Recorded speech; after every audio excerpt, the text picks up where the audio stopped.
स्वागत है। आज की सद घटना का शीर्षक है फेरों की वो रात। मंडप घरातियों, बारातियों और मेहमानों से भरा हुआ था। पंडित जी बार बार बोल रहे थे, लड़की को बुलाओ, लड़की को बुलाओ। पंडित जी की बात लड़की की माँ और पिता के कानों में भी पड़ी। लड़के के पिता राधे श्याम जी ने अपनी पत्नी रुक्मणी से कहा, क्या बात है, बिटिया को फेरों के लिए क्यों नहीं लाया जा रहा है? राधे श्याम जी की बात सुनकर रुक्मणी देवी फपा कर रो पड़ी। बोली, क्या बताएं, लाली के पापा लाली के फेरों के लिए लाने के लिए जैसे ही बड़की दुल्हन गई तो वो क्या देखती हैं, लाली की आंखें एकदम लाल अंगारा सी हो रही हैं। जैसे ही दुल्हन ने लाली को उठाने के लिए हाथ लगाया, लाली ने एक झटके से दुल्हन को ऐसा धक्का दिया कि दुल्हन दूर जाके दीवार से टकराई। समझ में नहीं आ रहा लाली बिटिया को ये क्या हो गया है। जो भी लाली को लेने जाता है, लाली उसे गेंद की तरह उछाल कर दूर फेंक देती है। राधे श्याम जी रुक्मणी की बात सुनकर हैरानी से बोले, ये क्या कह रही है रुक्मणी? चलो चलो हम देखते हैं हमारी बिटिया को क्या हो गया है। राधे श्याम जी और रुक्मणी लाली के कमरे में गए, जहाँ पहले से ही लाली की दो सहेलियाँ यानी मैं, आशा और श्यामा मौजूद थीं, जो लाली को कुछ समझाने की कोशिश कर रही थी। लेकिन लाली दुल्हन के लिबास में गुमसुम सी बैठी थी। उसके ऊपर किसी भी बात का कोई असर नहीं हो रहा था। राधे श्याम जी ने लाली को देखते ही उसे आवाज़ दी, लाली, ओ लाली, चलो पंडित जी बुला रहे हैं, फेरे का समय निकला जा रहा है। राधे श्याम जी की आवाज़ सुनते ही लाली मर्दानी आवाज़ बोली, किसके फेरे बढ़ो? लाली मेरे साथ जाएगी। लाली, तो उसे किसी और के साथ कैसे भेज सकता है? चल हट। लाली के मुंह से मर्दानी आवाज़ सुनकर राधे श्याम जी चौंक गए। वे अपने से ही बोले, ये कौन आ गया हमारी लाली के सिर पर? अब क्या होगा? सारे मेहमानों के बीच कहीं जब हंसाई ना हो जाए कि राधे श्याम ने सबसे कुछ छिपाया है। राधे श्याम जी बिना कुछ बोले सीधे पंडित जी के पास गए और पंडित जी का हाथ पकड़ कर उन्हें एक प्रकार से घसीटते हुए लाली के कमरे में ले आए और पंडित जी से बोले, पंडित जी, ये लाली बिटिया को देखो क्या हो गया, पता नहीं कौन इसके सिर पर चढ़ा हुआ है। पंडित जी ने आवाज़ दी, लाली बिटिया क्या बात है, चलो फेरे का समय निकला जा रहा है। लाली ने घुर कर पंडित जी को देखा और पंडित जी के ऊपर आग थूक दिया और गरजते हुए लाली पर सवार प्रेत बोला, तो मेरे फेरे करवाएगा? तू भाग जा, वरना तुझे भी ले जाऊंगी।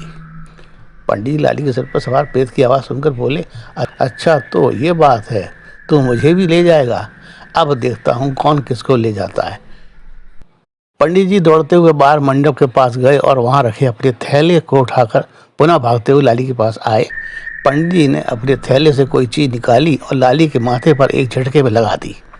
लाली के सिर पर सवार प्रेत जोर से चीखा, तू नहीं मानेगा, मैं तुझे। और लाली ने पंडित जी को एक हाथ से ही उठाकर कमरे की दीवार से दे मारा। पंडित जी का सिर दीवार से टकराया, जिससे पंडित जी अचेत होकर वहीं कमरे में गिर गए। क्या था, कमरे में हाहाकार मच गया। कुछ ही क्षणों में लाली के सिर पर प्रेत सवार है, यह बात अब तक पूरे घर और बाहर के मेहमानों में फैल गई। सारे लोग लाली के कमरे की ओर भाग कर आने लगे। अब तक पंडित जी को होश आ चुका था और वे पुनः उस प्रेत से भिड़े हुए थे। पंडित जी ने आटे का एक बड़ा सा दीपक बनाया, जिसपे तेल भरकर मोटी सी बाती डालकर उसे जला दिया और कुछ मंत्रोच्चारण करते हुए उस दीप को लाली के सिर पर एक झटके के साथ चिपका दिया। दीपक जैसे ही लाली के सिर पर चिपका, लाली ऐसे छटपटाने लगी जैसे किसी ने उसके सिर में आग लगा दी हो। वह जोर जोर से अपना सिर झटकने लगी, लेकिन वह आटे का दीपक लाली के सिर से छूटने का नाम ही नहीं ले रहा था। करीब 1 घंटे तक लाली यूं ही छटपटाती रही और पंडित जी कोई मंत्रोच्चारण करते रहे। धीरे धीरे लाली अब जैसे शांत होने लगी और फिर लाली जी पंडित जी के आगे नतमस्तक होकर गिर पड़ी। पंडित जी के कदमों में लाली गिरकर जोर जोर से रोते हुए बोल रही थी, मुझे मत जलाओ, मुझे मत जलाओ, मैं इसे छोड़ दूंगी, मुझे छोड़ दो। पंडित जी और लाली के सिर पर सवार प्रेत के बीच वार्तालाप शुरू हो गया। पंडित जी ने पूछा, तुम इसके ऊपर कहाँ से आए, किसने भेजा है तुम्हें? सही बताओ, वरना भस्म कर दूंगा। लाली पर सवार प्रेत बोला, मैं नहीं बता सकता, मैं किसी की बंदिश में हूँ। पंडित जी बोले, तू बंदिश में है तो ठीक है, अब तू मेरी बंदिश में आ जा और जैसा ऐसा मैं कहूँ तुझे करना पड़ेगा। बोल, करेगा या फिर भस्म करूँ? मैं बोला, हाँ मैं करूँगा, तुम जो कहोगे मैं करूँगा।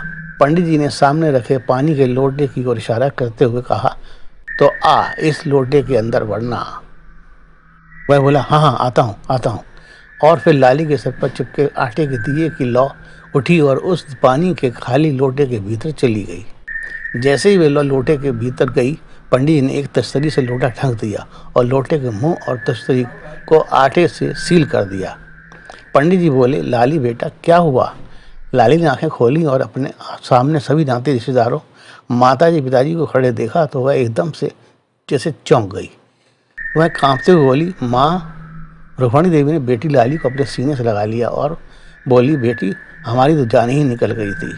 लाली को सामान्य स्थिति पाकर राधे श्याम जी ने पंडित जी के पैर पकड़ लिए। पंडित जी, आपने बचा लिया लाली को, अगर आप ना होते तो आज सारे समाज में हमारी। पंडित जी बोले, अरे कैसी बातें करते हैं राधे श्याम जी, लाली आखिर मेरी भी तो बेटी है। मैं सिर्फ यहाँ पुरोहित कर्म करने ही नहीं आया हूँ, मैं अपनी बेटी का कन्यादान करने भी आया हूँ। मैं अन्य पंडितों से कुछ अलग हूँ राधे श्याम जी। चलो चलो, कुछ नहीं हुआ। कुछ देर के लिए संकट के बादल छा गए थे जो अब छंट चुके हैं, कोई चिंता की बात नहीं करनी। चलिए चलिए, फेरों का समय निकला जा रहा है। पंडित ने वह लोटा उठाया जिसमें उन्होंने उस प्रेत को बंद किया था, अपने साथ लेकर मंडप के नीचे बैठ गए। बोले, आइए आप सब लोग अपने अपने स्थानों पर बैठ जाइए। हाँ तो राधे श्याम जी, लाली बिटिया को बुलवाइए। कुछ ही देर में लाली मेरे साथ मंडप के नीचे बैठे हमारे जीजा श्री के बगल में रखे पाटे पर बैठ गई। लाली के बैठते ही पंडित जी ने विवाह की रस्मों को अपने मंत्रोच्चारण से प्रारंभ कर दिया। सूर्योदय हो रहा था, लाली के विवाह का आखिरी फेरा चल रहा था। पंडित जी ने लाली के विवाह के संपन्न होने की घोषणा की और चुपचाप उठे। प्रेत वाले लोटे को लेकर वे पता नहीं कहाँ जाने लगे। मैं भी जिज्ञासावश पंडित जी के पीछे पीछे बाहर निकल ली। पंडित जी दूर सुनसान पार्क में गए और एक पीपल के पेड़ के नीचे अपने साथ लाए चाकू से गड्ढा खोदने लगे। कुछ ही देर में पंडित जी ने लगभग 2 फीट गहरा गड्ढा खोद लिया और उसमें उस लोटे को रख कर उसे मिट्टी से बंद कर दिया। जब पंडित जी ने पीछे मुड़कर देखा तो मैं कुछ दूरी पर खड़ी उन्हें दिखाई दे गई। मुझे देखकर वे बोले, बेटी आशा तुम यहाँ? मैंने कहा, हाँ पंडित जी, मैं अपने आप को रोक नहीं सकी। पंडित जी, आखिर आपने इस प्रेत को अपने कब्जे में कैसे किया और फिर आप इस लोटे में बंद प्रेत को क्या करेंगे, ये देखने के लिए मैं आपके पीछे पीछे यहाँ चली आई। पंडित जी बोले, बेटी ये एक तंत्र विद्या है जो हर कोई नहीं सीख सकता है। अच्छी आत्माओं को तो आसानी से अपने कब्जे में किया सकता है, लेकिन बुरी आत्माओं को अपने वश में करना खतरे से खाली नहीं होता। अब तुम किसी को बताना नहीं कि मैंने इस लोटे में बंद प्रेत को यहाँ गाड़ा है, वरना किसी ने इस लोटे को खोद कर निकाल लिया तो ये फिर से किसी कुंवारी लड़की को परेशान करने के लिए आज़ाद हो जाएगा। जब से मैंने सुना कि आप प्रेत आत्माओं की आप बीती कहानियों को लिखते हैं, मैं तो अपने आप को रोक न सकी और अपने सामने गुजरी अपनी सहेली लाली के विवाह की वो रात आपको सुना दी। मैंने पंडित जी से उस प्रेत के बारे में और बहुत कुछ जानना चाहा तो पंडित जी ने बताया था कि कुछ दूषित आत्माएं हमारे आसपास घूमा करती हैं। जब भी उन्हें कोई पसंद आ जाता है उस पर सवार हो जाती हैं अपना गलत मकसद पूरा करने के लिए। अक्सर ये आत्माएं ऐसी लड़कियों की तलाश में रहती हैं जिनकी शादी हो रही होती है या जिनकी शादी अभी हाल में हुई होती है। ये दूषित आत्माएं उन्हीं लड़कियों पर अक्सर सवार होती हैं जो लड़कियां अपने सिर के बालों को धोकर बिना सुखाए बिना बांधे खुले गीले बालों के साथ बाहर घूमने निकल जाती हैं। और फिर क्या होता है ये तो तुमने देख ही लिया है।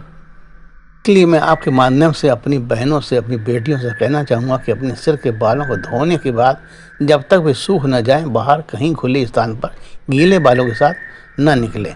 जब सिर के बाल सूख जाएं तब उन्हें बांध कर ही घर से बाहर कदम रखें। खासकर मेरी वे बहनें जिनकी शादी होने जा रही है या इनकी शादी अभी भी नई नई हुई है। जय बालाजी सरकार। इसी रोमांचक कथा के साथ अपने दोस्त अरुण प्रकाश शास्त्री को आज्ञा दीजिए। अगले सप्ताह पुनः मिलेंगे एक नई ताज़ा तरीन सद घटना के साथ। तब तक के लिए जय हिंद।